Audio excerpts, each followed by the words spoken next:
रुको, मुझे यह बताओ कि हमें भारतीय संविधान की आवश्यकता क्यों है? बहुत सारे देश बिना संविधान के भी अपना देश सुचारू रूप से चला रहे हैं, परंतु हमें ऐसी क्या आवश्यकता है? देखो, 1947 में जब हमारा देश आजाद हुआ तो सबसे बड़ा क्वेश्चन था कि भारत का सुचारू रूप से संचालन कैसे होगा, यानी भारत पर राज कौन करेगा।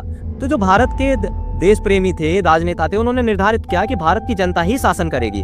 मगर भारत की जनता खुद तो डायरेक्ट शासन कर नहीं सकती थी, इसलिए भारत की जनता का प्रतिनिधि भारत पर शासन करेगा। मगर अगर वो प्रतिनिधि जनता के बारे में ना सोचकर खुद के बारे में सोचता तो देश का विकास नहीं हो पाता।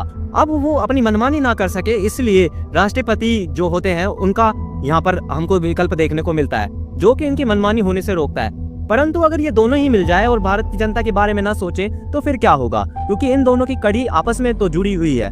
तो इन दोनों के कार्यों को देखने के लिए हमें न्यायपालिका देखने को मिलती है, जो इन दोनों के कार्यों को देखेगी। और संसद, कार्यपालिका और न्यायपालिका तीनों अपना काम सुचारू रूप से कर पाए और किसका क्या कार्य होगा और किसी की क्या शक्ति होगी, इसका निर्धारण करना बहुत ज्यादा जरूरी था। तो इन सभी का निर्धारण हमें देखने को मिलता है संविधान में, और ये हमारे देश को सुचारू रूप से चलाने के लिए बहुत ज्यादा जरूरी है। तो अगली बार आपसे ज्यादा कोई पूछे कि हमें भारतीय संविधान की आवश्यकता क्यों है, तो आप ये वीडियो उसे दिखा सकते हैं।